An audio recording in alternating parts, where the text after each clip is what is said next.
Welcome. This is the second lecture in the course on laser-matte interaction, and the lecture would be about very simple and very intuitive model of harmonic oscillator, the model that helps us to understand interaction of light and matter. Last lecture we were talking about 5 main approximations that helps us to understand light-matter interaction and present this in a very simple form. And I will try to repeat the logic of derivation of all these approximations now. We're starting with thermodynamics from the perspectives of thermodynamics. We want to talk about light-matter interaction. We first write first law of thermodynamics, where change of internal energy of matter is defined by the work performed on the system by light plus heat transferred to the system from light. If we talk about energy associated with energy of light-matter interaction, the energy comes, the energy may come from two components. Since light is electromagnetic wave, it can be electric component and it can be magnetic component.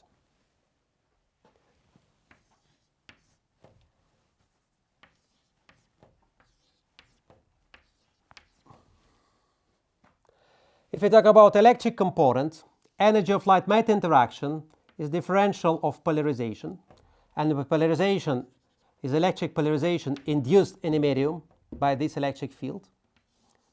And if we talk about magnetic component, it would be magnetic field times magnetic moment induced in the medium.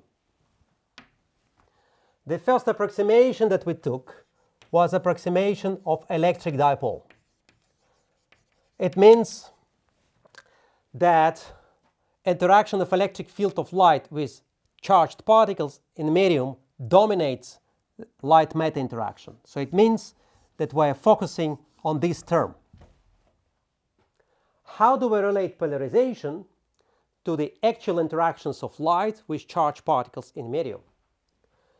Well, if you look at the elementary interaction of electric field of light with charged particles, then it means that electric field of light interacts, for instance, with an electron.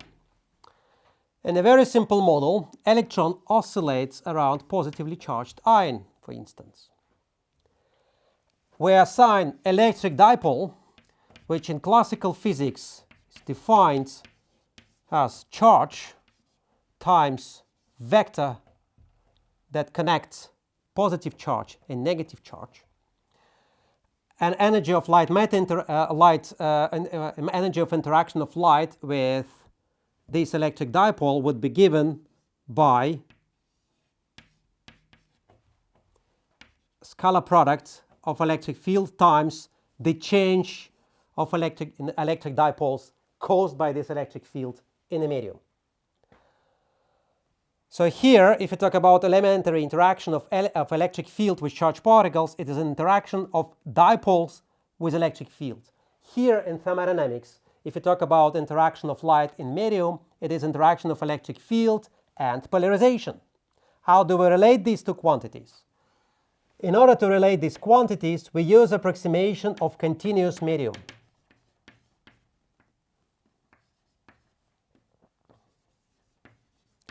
An approximation of continuous medium is based on the fact that interatomic distance is much smaller than the wavelength of light, and it means that instead of many electric dipoles, it is safe to work with just one polarization.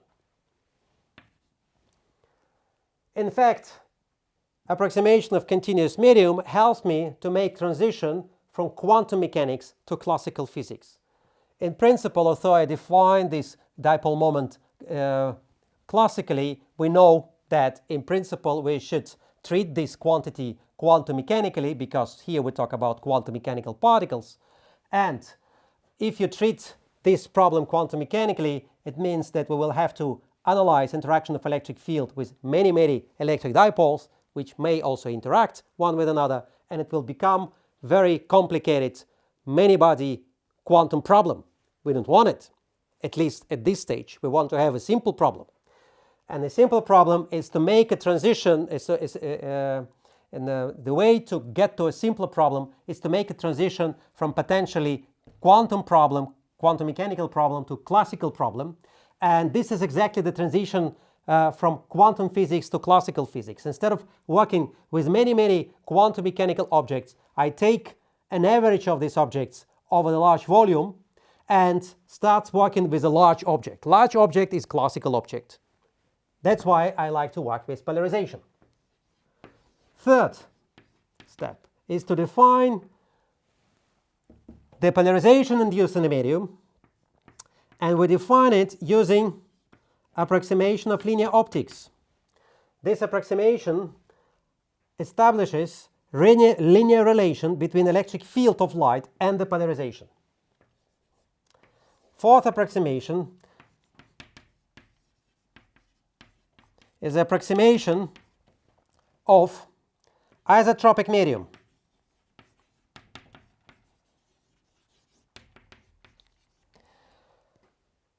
And it helps us to get rid of matrix here that relates vector of electric field and vector of polarization.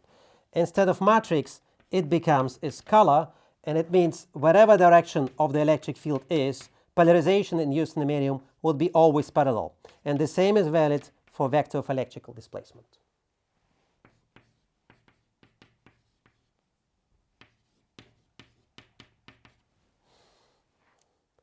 And the final approximation I took last lecture was the approximation of no dissipations, where I assumed that there is no irreversible energy transfer from light to matter. No dissipations.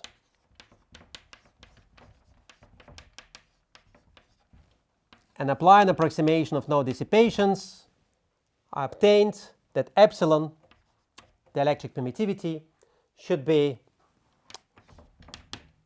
real, should be equal to real number, and the same is valid for chi, and chi is called susceptibility.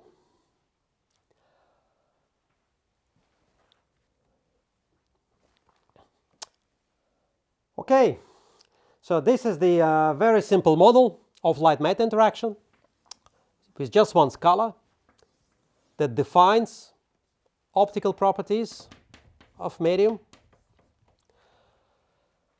And now, looking at the real objects around us, we can find experimentally several laws which are observed again and again. These basically empirical laws which we can confirm in everyday experience. Well, first of all, if you look at the refraction of light through prism, you will notice that longer wavelengths refracted less than shorter wavelengths. Why do we always observe larger refraction for light of shorter wavelength? Second observation is that refraction coefficient correlates with the mass density of media. The higher the mass density of media, the larger the refraction coefficient is. Well, interesting. Why is it like this? And the observation that I like the most, actually, we do not pay attention to this fact very often, but intuitively we can predict if a medium conducts electric current or not, just looking at its optical properties. For instance, looking at the substances around us, we can say that a substance with a shiny surface that reflects light very well, most likely is made of metal. And as we all know, metals are very good conductors. And that means that, for instance, if there are hot objects around, then we are very careful touching metals because they are very good conductors, not only electrically, but also in terms of heat. Conductors are very good mirrors. Why? In order to answer this question, we have to calculate the dependence of the dielectric permittivity on the wavelengths of light or on the frequency of light. It doesn't matter. And interestingly, the very same problem was faced by physicists at the end of 19th century. So they all were intrigued by the observations I just explained to you at the previous slide, and they were asking themselves why. Another interesting observation that they saw was the fact that if they look at the spectrum of burnt salt, for instance, like shown on this slide, and they observed the spectrum by placing a prism, and the prism was refracting light of different wavelengths differently, they could see that the spectrum is not continuous, but it consists of spectral lines, so they call it discrete spectrum. And looking at this spectrum, they proposed that maybe light, since it's electromagnetic wave, so it oscillates, then maybe light interacts with something that oscillates as well. And it's, well, what we know what oscillates is oscillator. And looking at discrete spectrum, maybe it interacts with oscillators with different eigenfrequencies. So medium is an ensemble of oscillators which emit or absorb light at fixed frequencies. Why don't we look at the behavior of harmonic oscillator and try to understand if behavior of harmonic oscillator can help us to predict behavior, they can predict the process of light-matter interaction and the behavior of epsilon as a function of frequency of light. What is harmonic oscillator? Well, harmonic oscillator, which oscillates along coordinate x, is described by the following equation. Is basically the second law of Newton, where m is the mass of oscillating particle, x is the coordinate, t is time, and F is the restoring force.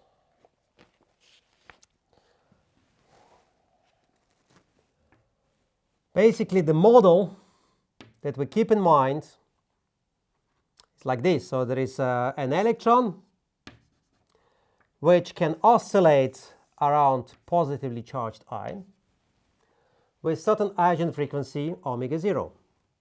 Why it oscillates here in this case? Because it experiences restoring force. So if you try to deviate the electron from its equilibrium, there is a restoring force acting on the electron that brings it back. The simplest assumption, the simplest approximation we can imagine is to assume that the restoring force is a linear function with respect to the deviation of the particle from its equilibrium.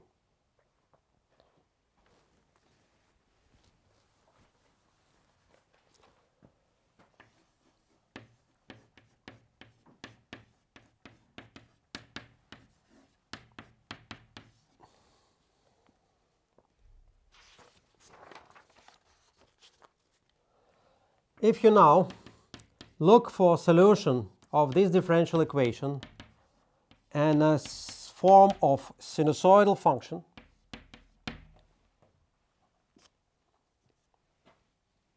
then you will find that this proportionality coefficient is equal to m times omega 0 in square, where omega 0 is the eigenfrequency of the oscillator. So here, this expression then can be rewritten in a more simple form. Now we add electric field, an additional force that acts on this oscillator. And again, electric field will be defined in terms of sinusoidal function.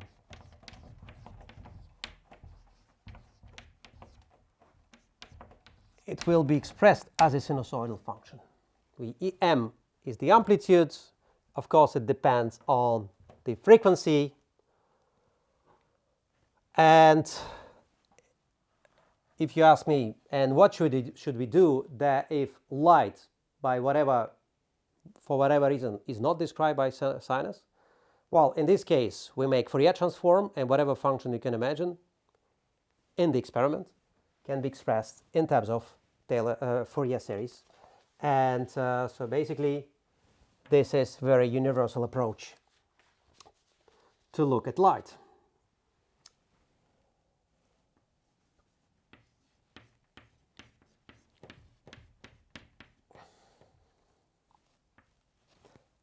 Then this is electric field of light, and Q is the charge of particle with which light interacts. Again, also here we look for a solution in terms of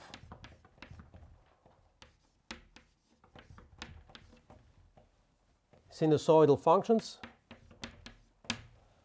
and we are interested in forced oscillations of the charged particles and the influence of this electric field. So obviously, the force oscillations will occur at the very same frequency as the frequency of the force. And if you put this expression into this equation, you will find the answer.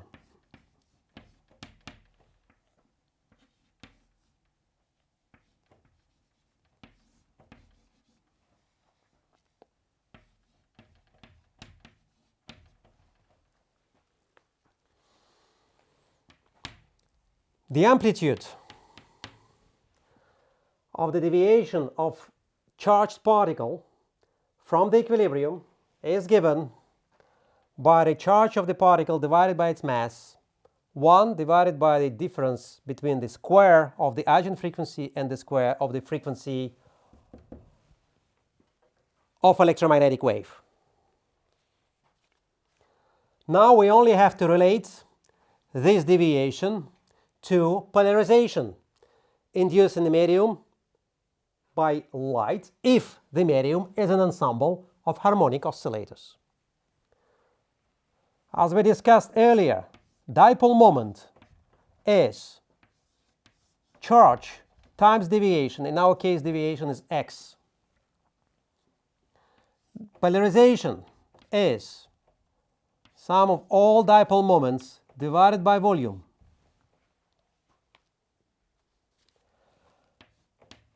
If we assume that n is the concentration of dipole moments, then polarization would be equal to n large is the concentration, q is the charge, and x is deviation.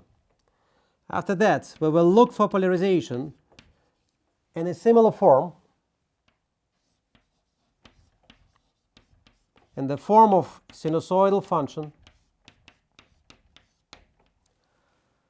And here you can see then the polarization, the amplitude of the polarization induced in the medium is equal to q square divided by m concentration 1 omega 0 in square minus omega in square. And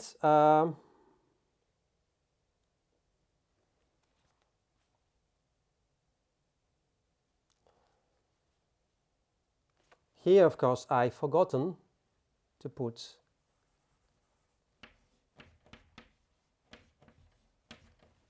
m, omega.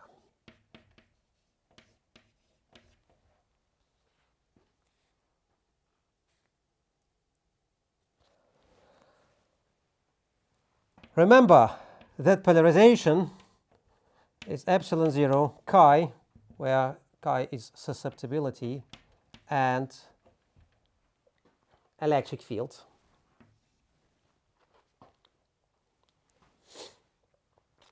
After all, you can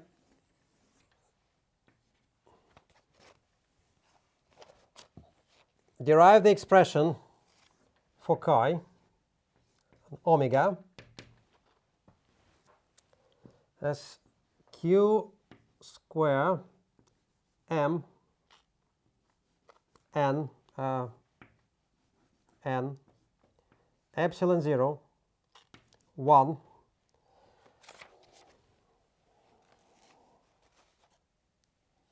omega 0 minus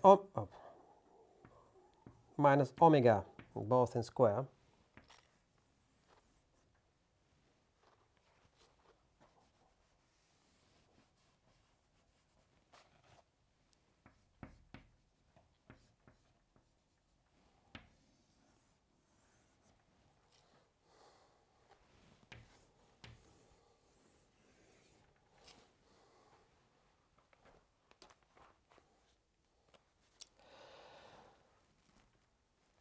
and of course, looking at this, we can also express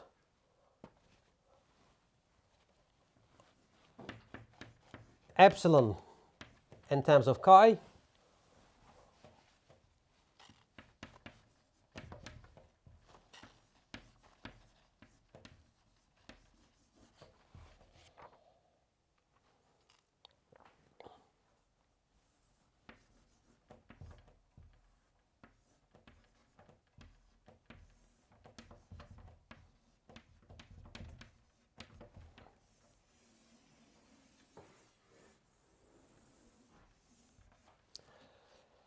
And we also remember that refraction coefficient is the square of epsilon. Let's see what do we get with this expression.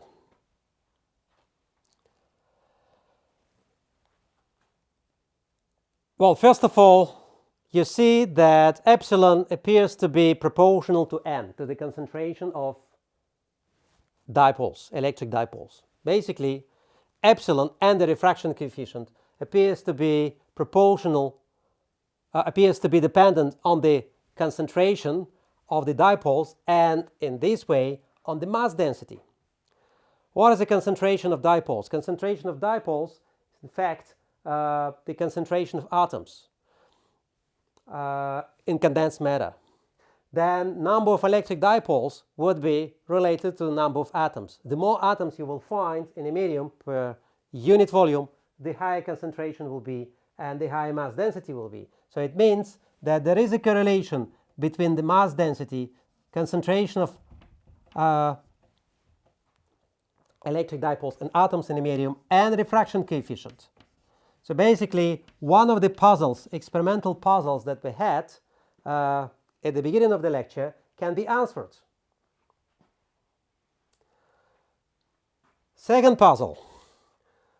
Why do we observe larger refraction for large frequencies? So that means a larger refraction for shorter wavelengths. It can be understood if we assume that oscillators, eigenfrequencies of harmonic oscillators are higher than any wavelength, any frequency in the spectrum of light. So basically, if you look at the spectrum of light, and this is first E, and if we talk about visible light, so it has, for instance, spectrum like this, which ends at 300 nanometers. So this would be, well, say it is, well, it is better if it is frequency. So the frequency that corresponds to 300 nanometers wavelength. Then eigenfrequencies of harmonic oscillators, which are responsible for light-matter interaction, should lie at high frequencies. And in this way, if you look at epsilon, it will always increase when you increase frequency. So this denominator will become smaller and smaller, and then epsilon will become larger and larger, and the refraction coefficient will become larger and larger by approaching eigenfrequencies of harmonic oscillators in the medium.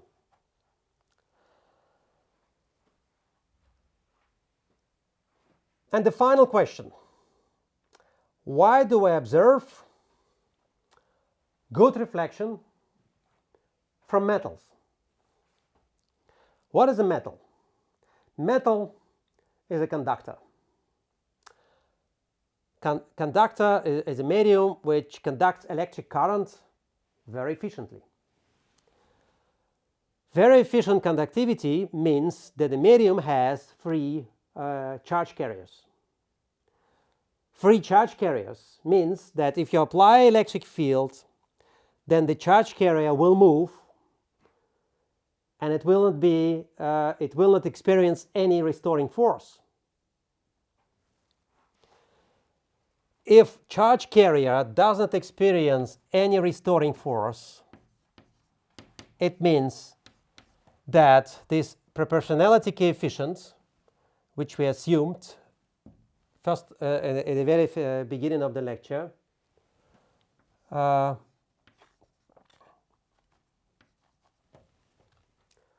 to be the main coefficient that defines the restoring force as a function of displacement. This coefficient, proportionality coefficient, should be 0, and it means that eigenfrequency of these oscillators are 0. Of course, eigenfrequency of electrons, of free electrons, must be 0. They don't oscillate on their own. They will only oscillate under the influence of the external electric field. So if you assume here that eigenfrequency is 0, we have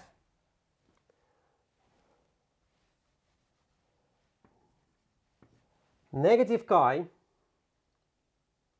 and epsilon less than 1. Well, imagine that epsilon is 0.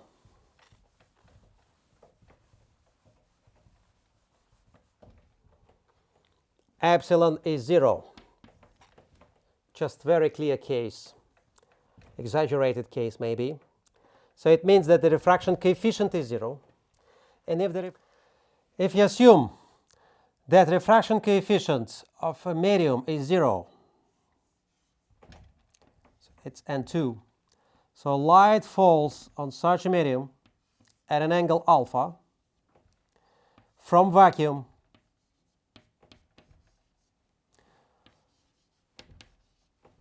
Snell's law says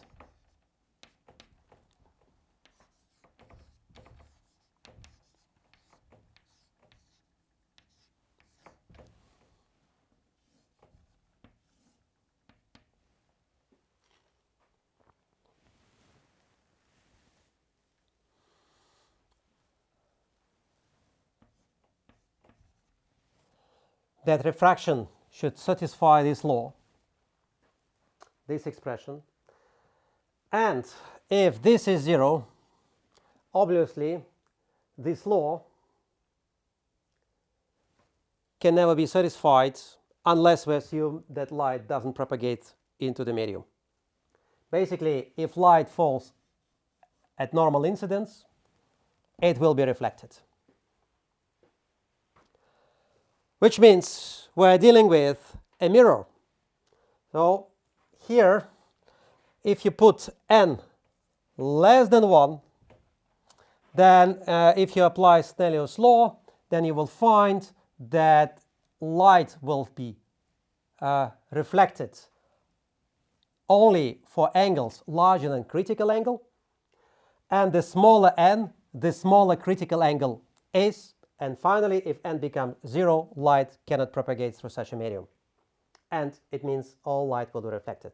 And then it answers the final question among those I raised at the beginning of the lecture, that explains, that actually we explain why metals are good reflectors. And what we use for this, a very simple expression of harmonic oscillator.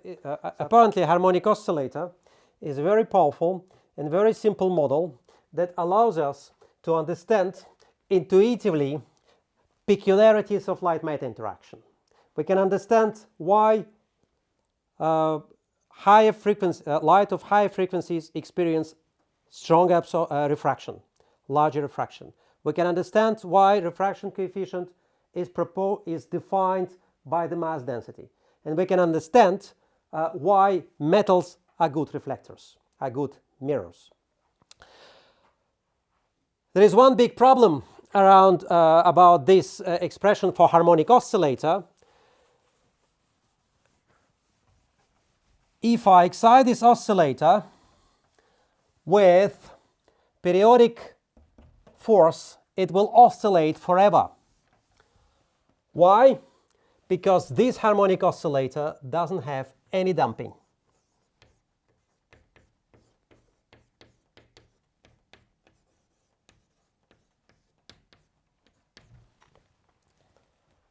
Let's add damping to this harmonic oscillator.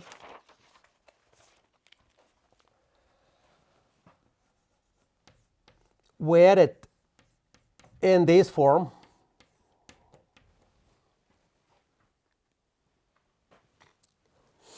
And if you repeat the very same steps we did before, but you look now for solution of this equation, a slightly different form,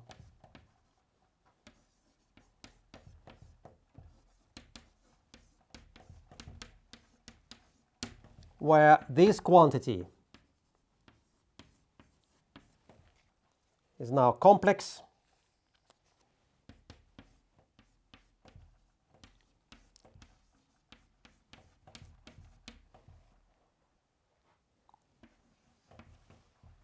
and phi is a phase, then it means that polarization would be also complex quantity.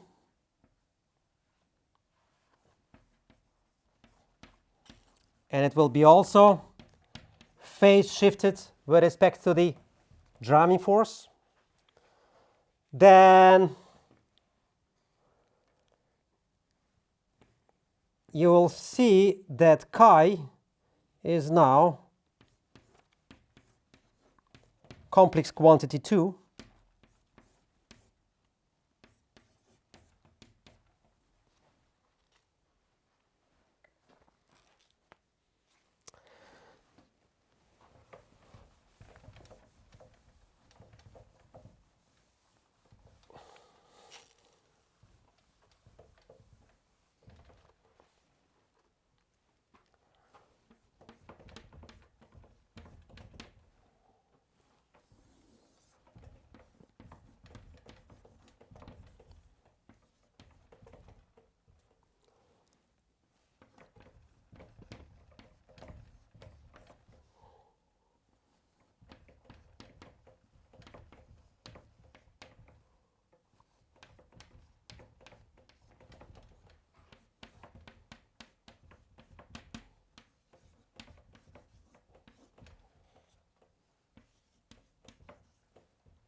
So chi has real and imaginary part. And if you want to understand the physics behind real and imaginary parts, then it is instructive now to look also at epsilon.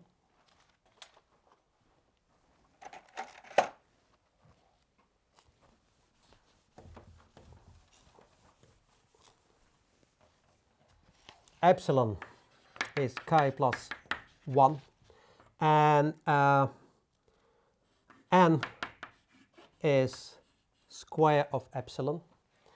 And if we assume that epsilon also has real and imaginary components, it means that n must be also considered as complex quantity with real and imaginary components.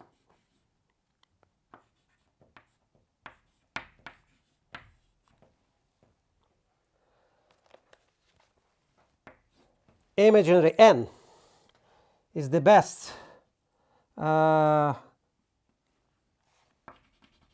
be demonstrated in terms of wave vector. So it means that now if you talk about wave vector,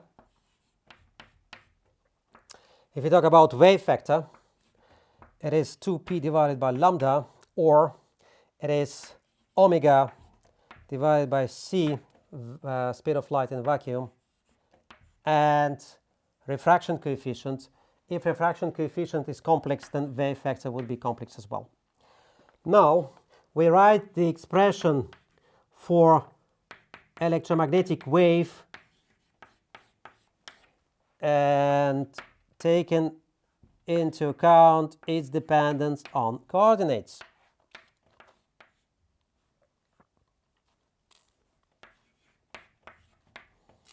So assume it's kx plus complex conjugate.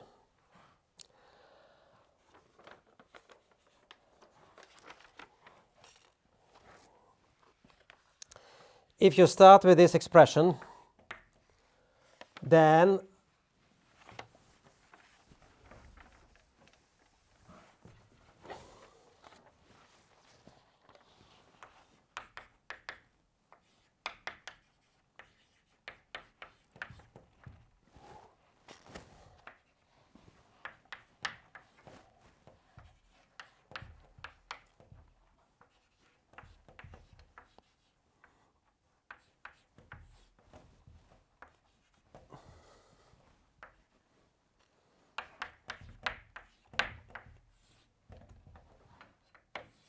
you can distinguish two parts. You can see that two parts of the refraction coefficient enter this expression differently. If one is responsible for periodic oscillations of the electric field upon propagation through the medium, upon the change of coordinates, then another one is responsible for the decay of the amplitude. So how it looks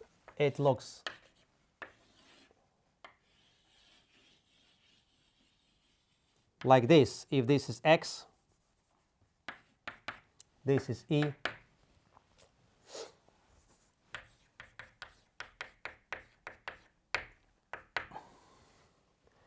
and this decay is defined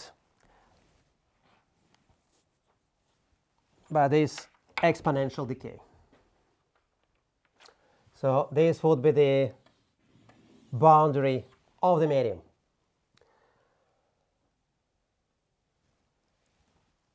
Well, this is expression for the electric field, and if you look at the propagation of light through a medium that absorbs light, and if you look at the intensity of light, we know that experimentally we can derive different law, where alpha is called absorption coefficient, and I0 is the intensity of light at the entrance to the medium, and I is the intensity of light at the output, and here x is the thickness. Bringing these two laws together and taking into account the fact that intensity is proportional to the square of the electric field, you can find that alpha is in fact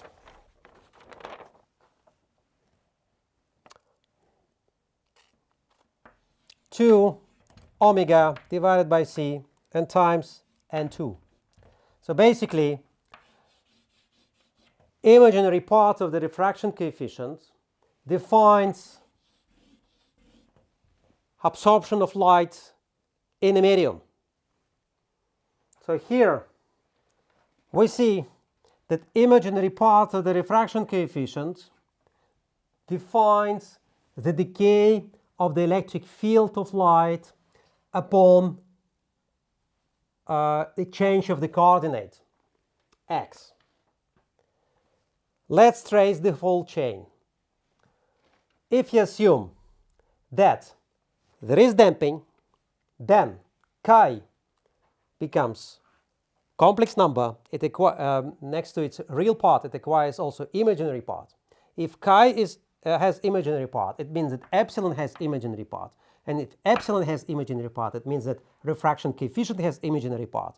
And if the refraction coefficient has imaginary part, then electric field of light will decay upon propagation of light through the medium. It is absorption. So basically, when we neglected dissipations in a medium, when we neglected the irreversible energy transfer from light to medium, we basically neglected absorption. We assume that there is no absorption in the medium. Is it a valid approximation? There's always absorption in the medium, you can tell me. Well, let me show you a very specific example. It's an example of quartz. So here you can see N is what we call here N1, and K is what we call here N2. You can see the spectra for the absorption coefficient and for the refraction coefficient, and how these coefficients depend on the wavelength in particular. So you can find parts in the spectra where the refraction coefficient is not 1, though it's certainly not vacuum. Refraction coefficient is different than refraction coefficient of vacuum. So there is effect of interaction with the medium, but absorption coefficient is 0. So I indicated with arrows those spectral ranges. What does it mean? Well, in terms of a harmonic oscillator, it means that we excite harmonic oscillator off resonantly. As you can see here, absorption we will obtain only when we excite oscillator resonantly with the eigenfrequency of the oscillator, when omega is equal to omega 0. If we excite off resonantly, all energy that we put into the oscillator will be emitted by the oscillator. Also, quantum mechanically, if you like quantum mechanical analogy, you can think about two-level system and light that interacts with two-level system but excites two-level system off resonantly. So it means that in principle there is an effect of light-matter interaction, but all energy that we put into the medium will be re-emitted by the medium afterwards, because we do not excite every real transition resonantly. We don't bring electrons from the ground to the excited state. But, as I said at the very beginning of the lecture, I don't want to start with quantum mechanical treatment of this problem. This I used only only to help you to understand what's going on. At the moment, I used a very naive model of harmonic oscillator, which apparently can reproduce many features that we can observe experimentally, and many features which we can be puzzled with thinking about light-matter interaction. In particular, once again, we can explain that refraction coefficient depends on mass density. We can explain that the refraction coefficient increases with an increase of frequency of light, and we can explain that metals or media with free charge carriers are good reflectors. They are good mirrors. They are very well they are very good for the purposes of reflection of light. So that brings me to take-home message today. Harmonic oscillator is a simple but useful concept for qualitative modeling of light-matter interaction, and although theories based on this very simple concept are very naive, such a model can be efficiently used for the development of intuitive understanding of physics of light-matter interaction, and I demonstrated this with 3 examples. Now, you may ask me about validity of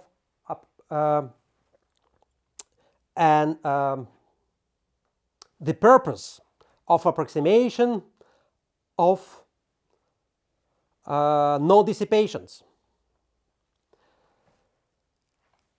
Is it very useful, or is it just a simplification that we can use from time to time, but in principle for complete model, we better take dissipations into account. Well, let's look at one very interesting observation. If you look at this spectrum, I will try to reproduce it roughly. So here, they use wavelengths, I will use frequency. It's easier. Imagine this is eigenfrequency of the oscillator. Then around eigenfrequency, if you try to plot this expression, you will have a maximum for N2. And around this maximum, N1, real part of the refraction coefficient, will do a couple of turns right and up and down, and will show you this S-like shape. And you will see it if you plot this quantity and then calculate real part of the refraction coefficient as well. You can see that even qualitatively, you can predict that if you look at the